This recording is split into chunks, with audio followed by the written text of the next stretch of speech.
আজকে স্বরাষ্ট্রমন্ত্রী সালাউদ্দিন আহমেদ ভারতকে উদ্দেশ্য করে বলেছেন যে ভালো সম্পর্ক চাইবেন আবার হাসিনা কার্ড খেলবেন, এভাবে সম্পর্ক হয় না। এ বিষয়ে আপনার মন্তব্য শুনতে চাই। ভারতকে বেছে নিতে হবে শেখ হাসিনা বাংলাদেশ কোনটা চাই। কারণ হচ্ছে শেখ হাসিনা এখন একটা পতিত এবং ধাওয়া খাওয়া প্রধানমন্ত্রী। নর্মালি তিনি ভারতে যাননি।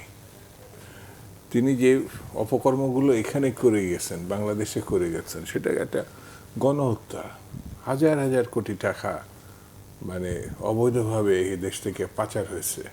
তার সময়ে যেসব নির্মমতা, গুম খুন, এই বিষয়গুলো হয়েছে সেই, এবং সর্বশেষ বিচারও গত ডক্টর ইউনূস সাহেবের অন্তর্বর্তীকালীন সরকারের সময় তার কিন্তু বিচারে একটা রায় হয়েছে। আরও অনেক মামলা আছে। সেই বিচারটা আছে হত্যাকাণ্ডের জন্যে, গণহত্যার জন্যে। সে কিন্তু তার ফাঁসি হয়েছে। তো একজন ফাঁসি বা অপরাধীকে, এমনি একজনের ধরেন একটা মামলা হয়েছে, সেটা আলাদা ব্যাপার। এটা কিন্তু দণ্ডপ্রাপ্ত আসামি। আমরা পলিটিক্সের সময় আমাদের বিরুদ্ধে অনেক মামলা হয়েছিল, কিন্তু আমরা সাজাপ্রাপ্ত হই নাই। যারা সাজাপ্রাপ্ত হয়েছিল সেটা উদ্দেশ্যপূর্ণভাবে দেওয়া হয়েছিল। এখন সে যদি মনে করে যে উদ্দেশ্যপূর্ণভাবে হয়েছে, এটা অন্তর্বর্তীকালীন সময় হয়েছে, কিন্তু এটা কোনো পলিটিক্যাল গভর্নমেন্টের সময় হতো, সেও একটা কথা ছিল। তো তাকে আশ্রয় দিছে বাংলাদেশ। একাধিকবার অফিসিয়ালি চাইছে তাকে, ফেরত তো দেয় নাই।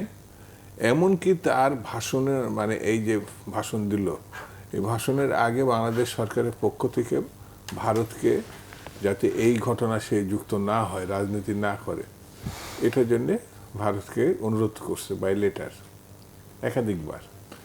তো ভারত এই সব কিছু জানার পরে তাকে শুধু বলার সুযোগ দেয় নাই, তাকে সারা বিশ্বের সাংবাদিকদের এক জায়গায় করে নিয়ে সেই সুযোগটা দেওয়ার পরে যদি ভারত বলে তার বক্তব্যের সঙ্গে আমি একমত না, তার কর্মের সঙ্গে আমি একমত না, সে তার মতো করে ভাষণ দিচ্ছে, এটা তো সিলি ম্যাটার। খুবই মানে এতটা শিশুসুলভ কথা ভারতের কাছে তো বাংলাদেশ প্রত্যাশা করে না। তার আগে যদি আরেকটা জিনিস দেখি, ভারত বারবার অন্তর্বর্তীকালীন সরকারকে যেহেতু মানতে পারে নাই তারা, ভারত সেই জন্য বলেছে একটি নির্বাচিত সরকারের সঙ্গে তারা কাজ করতে চায়।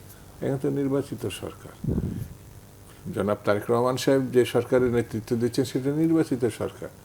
সেই বিবেচনা আমার কাছে মনে হয়েছে ভারতে যে ঘটনা ঘটেছে সেটা সরাসরি একটা উস্কানিমূলক। এটা স্বাধীন সার্বভৌম বাংলাদেশ।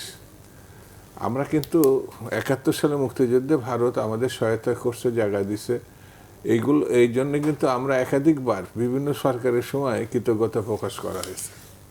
এটা নিয়ে কিন্তু আমরা ভারত বলি না, কিন্তু এখন যে ভূমিকা ভারত পালন করছে সেটি একটি স্বাধীন সার্বভৌম দেশের বিরুদ্ধে সরাসরি হস্তক্ষেপ বলে সরকার যেমন বয়ান দিছে, আমি তার সঙ্গে পুরোপুরিভাবে একমত। এটার থেকে যদি ভারত না সরে, তাহলে স্বাভাবিক সম্পর্কটা ভারতের সঙ্গে বাংলাদেশের এটা দূরপরাহত হবে।